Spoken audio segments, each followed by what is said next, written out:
查理·芒格，你也许对他不是特别熟悉，可是你一定知道他的合伙人股神巴菲特。有人认为，芒格其实在某种意义上是巴菲特的导师。巴菲特自己也说过，如果在投资的道路上有人对他影响最大的话，第一个人是被誉为华尔街教父的本杰明·格雷厄姆，第二个就是查理·芒格。查理·芒格和巴菲特是伯克希尔·哈撒韦公司的合伙人，而伯克希尔·哈撒韦公司是全球股价最高的公司。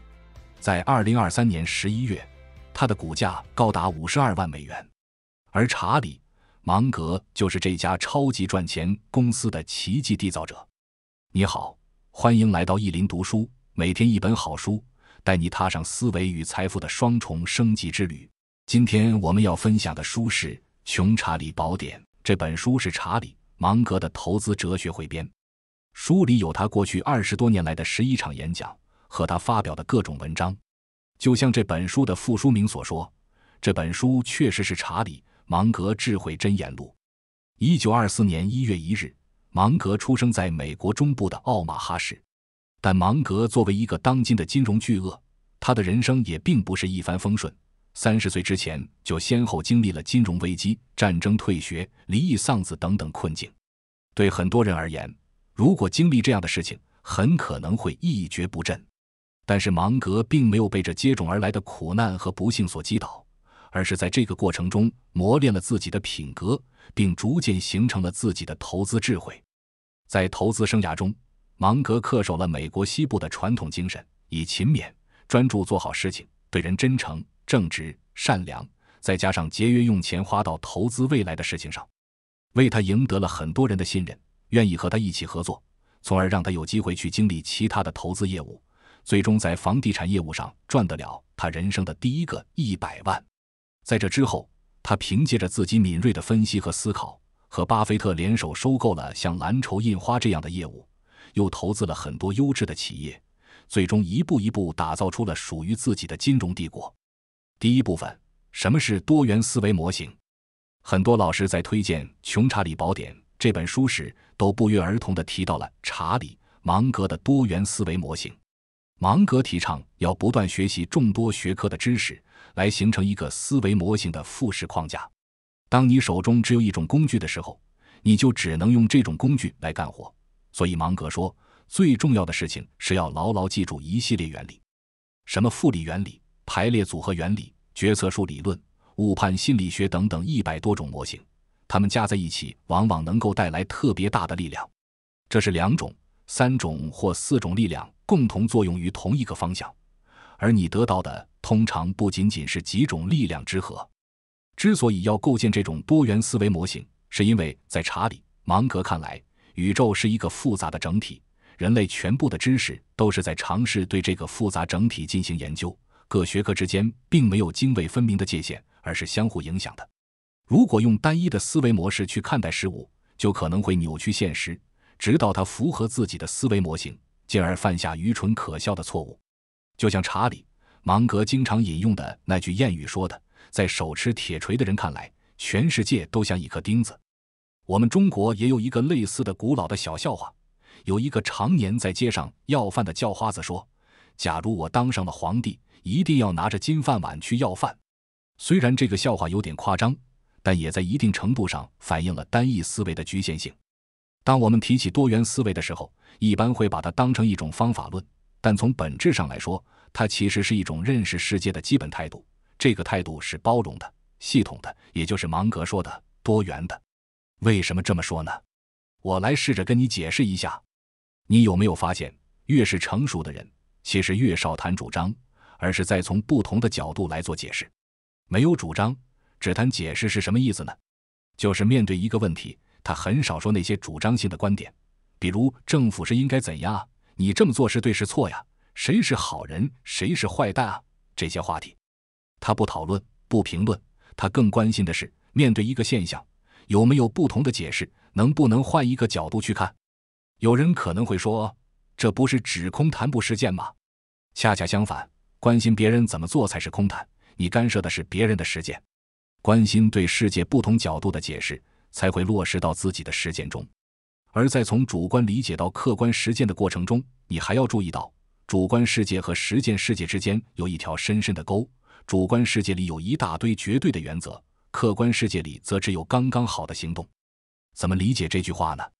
举个例子，我们上驾校学习开车，会先学交规，学汽车的机械原理，这都是主观世界的事，你会学到很多原则。但是一旦进了车，上了路，原则的用处就不大了。开车的每一刻，你说是向左打方向盘好，还是向右打方向盘好？都不对。开车实践讲究的是刚刚好，不左也不右，这就是客观世界里的实践。在实践世界中，每一个具体的事都是这样，写字、做手工、打球、创业等等，都是在两个互相矛盾的原则中找到那个刚刚好的动态平衡点。可以说，每一个受过教育的年轻人脑子里的主观世界就已经建成了，什么道理都懂。那余生的任务是啥？就是不断地对付那些主观世界和客观世界不一致的情况，不断去寻找那个刚刚好的平衡点。不是说好了人要诚实吗？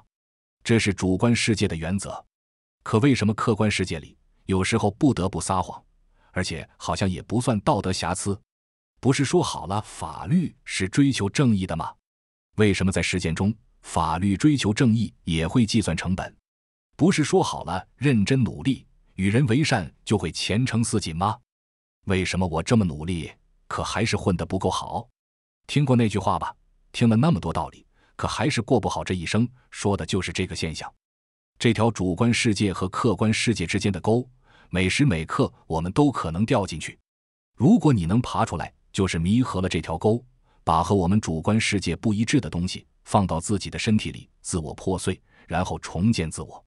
这个过程就叫成长。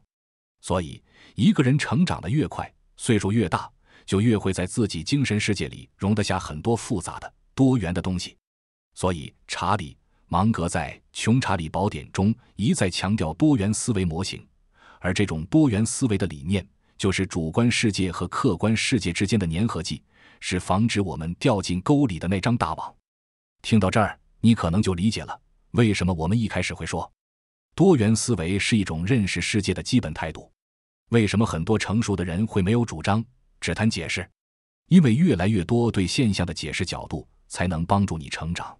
作为一个局外人，评论其他人，尤其是评论做具体式的实践者，讲人家的是非对错太容易了，也太廉价了，只是把自己主观世界里已经存在的观念、原则拿出来挥舞一番而已。虽然自我感觉良好，但是对自己的成长进步没啥好处，你其实是在对别人的实践指手画脚。而要落实到自己的实践上，我们就要保持一个包容的、多元的视角，让更多的观念和解释角度在自己的精神世界共存，最后一起来滋养自己的实践。这个时候，查理·芒格的多元思维模型就是一个很好的抓手。第二部分，什么是逆向思维法？和利用这些思维方法来构建自己的知识体系。相信你已经理解到多元思维模型的价值所在了。我们反复强调，空谈原则是没用的，关键还是要落实到自己的实践上。当然，日常生活中的实践是多种多样的。我们就拿一个跟所有的终身学习者都有关的事儿来说，那就是构建自己的知识体系。在这里，我们还要引入另外一个思维模型，那就是反向思维。查理·芒格有这样一个方法，那就是在思考要去哪儿之前，先想清楚不要去哪儿。他把这叫做反向思维。这种凡事反过来想的方法，也就是我们通常所说的逆向思维。它其实是数学证明中常用的思维方式，是为了考察我们的思维迁移能力。很多人在上学期间做数学证明题时，可能会轻车熟路地运用到反向思维，在考试做选择题时，可能也会驾轻就熟地使用排除法，但在面对现实生活时，也许很少会想到这种思考问题的方式。查理·芒格非常推崇反向思维，他认为，对于复杂的系统和人类的大脑来说，采用反向思考，往往会使问题变得更容易解决。他一般会先弄清楚应该别做什么事情，然后才再考虑接下来要采取的行动。同样的，我们想建立好的知识体系，最好先想清楚坏的知识体系是什么，然后避免它。其实，坏的知识体系主要有3点特征，分别是缺乏纵深、单一化和松散无联系。先说第一个，缺乏纵深。这点很好理解，你想，一个人知识面再广，至少也应该在某一点上是比较深入的吧？要是你什么都知道一点，但也什么都理解得不够深刻，那你就会发现很难打通现象和底层规律之间的通道。这样的话，我们在社会上的竞争力就会很弱。再说第二个，单一化。单一化的知识体系会造成狭隘的视野。举个例子，大家都听过一个品牌叫无印良品，这家公司在做员工管理的时候发现了一个问题，长期做销售的人会认为产品卖得好，主要是销售的功劳，而长期做产品研发的人呢，会认为产品卖得好，主要是使产品质量好，销售不怎么重要。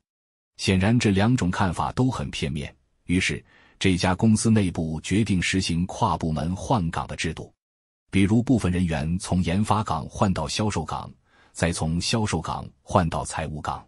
其实这就是无印良品希望员工建立平衡全面的视野，摆脱单一化的解决策略。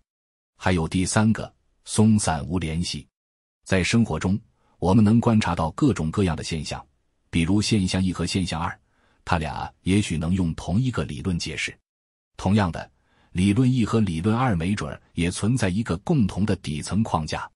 而松散无联系，就是说你没有去发现这些知识的共同点，就像任意堆积的衣服一样，不去整理它们。长此以往，不仅增大了你的认知负荷，也容易让你形成松散凌乱的知识体系。知道了什么是坏的知识体系，接下来我们说说什么是好的知识体系。其实一个好的知识体系符合这样一个特征，宏观上看像是字母 T， 而在微观层面看又像字母 Y。 为什么说宏观上看像 T？ 其实就是说，好的知识体系是在某一专业上纵深，但同时具有多学科的广泛视野，这不就像字母 T 吗？那谁能来做一个表率呢？还是查理·芒格。这位投资大牛和巴菲特一起创造了有史以来最优秀的投资记录，年均复合收益率超过 20%。 那他是怎么做到的呢？查理·芒格认为，他之所以取得这样的骄人的成绩，正是因为他很早就建立了自己的思考方式，他把这种思考方式叫做多元思维模型。简单来说就是，你必须知道重要学科的重要理论，并经常使用它们，而且是全部都用上，而不是只用几种。我们都知道，大多数人都只使用自己学过的某一个学科的思维模型。比如说经济学，那他就会试图用这一种方法来解决所有问题。就像谚语说的，如果你的手里拿着铁锤，那你会觉得整个世界都像一颗钉子。这其实是处理问题的一种笨方法。如果用在投资领域，一般也很难取得理想的效果。那查理·芒格是怎么做的呢？秘诀还是多元思维。芒格的投资方法和大多数投资者所用的那种粗陋的系统完全不同。芒格如果想投资一家公司，不会对这公司的财务信息进行肤浅的评估，而是要对它的内部经营状况以及这家公司所处的整体生态系统做出全面分析。能做到这一点，就需要借用并糅合来自各个传统学科的分析工具和方法。这些学科包括历史学、心理学、数学、工程学、物理学、统计学、经济学等等。为什么需要这么多学科呢？芒格的回答是，几乎每个系统都受到多种因素的影响，所以如果要理解这样的系统，你必须熟练地运用来自不同学科的多元思维。这就是我们说的宏观上的 T 型架构。接下来我们再说说微观层面为什么又像字母 Y。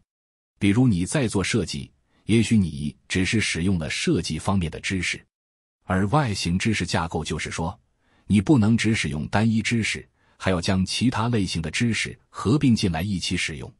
比如设计加认知科学就是一种很棒的 Y 型知识架构。如果你想设计一张海报，提前考虑受众应该优先获取什么信息，会有什么样的情绪反应，是不是符合用户的预期，能不能引发他们的好奇。他们能不能无需思考就知道如何行动？想想看，一个设计师如果了解人的认知规律，哪怕只是一些基础原理，设计出的作品都会比不了解的好很多。所以说，外形知识架构强调的就是在微观应用层面，你需要将2种学科以上的知识刻意合并使用。为什么说要刻意？因为对大部分人来说，做自己擅长的工作的话，他就会陷入常规套路当中，如果不是刻意，很难加入其他学科知识。以上就《穷查理宝典》这本书中的第2个核心内容。我们都知道，在当代社会中，构建自己的知识体系是非常重要的。那什么是好的知识体系？我们又该如何构建这样的体系呢？我们借用了查理·芒格的逆向思维方法，在分析了什么是坏的知识体系后，又基于查理·芒格的多元思维模型，又提出了什么是好的知识体系，并且指出想构建的好的知识体系有3个步骤： 1. 找到纵深的知识点； 2. 建立多元学科的知识体系； 3. 合并交叉的使用知识。第3部分，查理·芒格的投资心法有哪些？在查理·芒格看来，投资项目可以分为3种，一种是可以投资的项目，一种是不能投资的项目，还有一种是太难理解的项目。他只投可以投资的项目，其他2种都不投。比如查理·芒格从来不投资制药行业和高科技行业，因为这些行业在查理·芒格看来都属于太难理解的项目。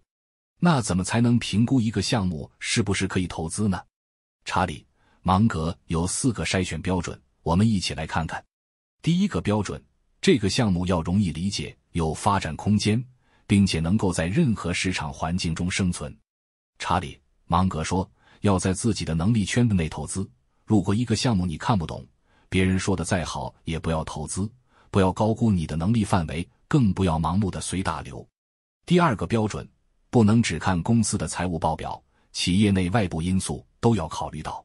因为财务报表顶多能说明企业现在的价值，而不能说明公司未来的盈利情况。所谓投资呢，是要求项目在未来也能赚到钱。所以说，即便公司的财务报表好看，也不要轻易投资，要多方面考虑。比如说，公司创始人的品质怎么样，供应商能不能保证供应，还有库存情况等等，都需要仔细考量。第3个标准，要看一家公司的护城河够不够宽。什么是护城河呢？就是行业壁垒。一家企业最重要的竞争优势，不是今年赚了多少钱，而是未来还能不能继续赚钱。怎么能保证公司持续盈利呢？建立行业壁垒。如果一家公司没有行业壁垒，进入门槛很低，那未来就会有很多竞争对手，谁能笑到最后就不好说了。所以说，能不能建立行业壁垒，也是考察一个项目是不是值得投资的重要指标。第4个标准，就是投资股价公道的大企业，要比投资股价低的普通企业好。因为考虑到未来其他股东可能会增加注资或者转让股权，引起股权稀释，股利下降，大企业的价值更高，回报也更稳定。比如他和巴菲特一起投资的华盛顿邮报、政府职员保险公司、可口可乐都是属于大企业。一旦有一个项目能符合前边说过的那些标准，那就玩真的，狠狠地投上一笔。查理·芒格认为，所有聪明的投资都是价值投资。你必须先评估一个企业的价值，再评估股票的价值，还要根据公司的竞争优势来判断是不是应该持有这家公司的股票。为了更好地理解价值投资，我最后再跟你分享一个小故事。查理·芒格的中国投资合伙人叫李路。李路和查理·芒格认识的时候，芒格已经是一个快80岁的老头了，按理说精力和体力都大不如前。2个人经常约在7点半见面，也就是吃早餐的时候。第一次，李路几乎是踏着点来的，结果发现老头已经把早餐吃完了，而且看完了当天的报纸。李路就感觉很不好意思，虽然没有迟到，但是毕竟让老爷子等了那么长时间。于是第2次见面，李路提早了15分钟，还是发现老头坐在那看报纸。第3次，李路提早了半个小时，走进去依然看到老爷子在看报纸。第4次，李路干脆早到了1个小时，终于赶在了查理·芒格之前。15分钟后，老头拿着一摞报纸晃晃悠悠坐下，自顾自地看报纸、吃早餐，没有任何多余的动作。看完报纸才抬头看李路，开始今天的谈话。如果你在生活中遇到这样一位老人家，你会作何感想？你看，人家没有吹嘘自己什么，人家就是这么生活的，他常年如此，向整个世界呈现自己靠谱、好学、尊重他人这一面，不需要什么多余的话，他就让合作者肃然起敬。理解了这一层，再来看芒格和巴菲特坚持的价值投资，你就明白它的深意了。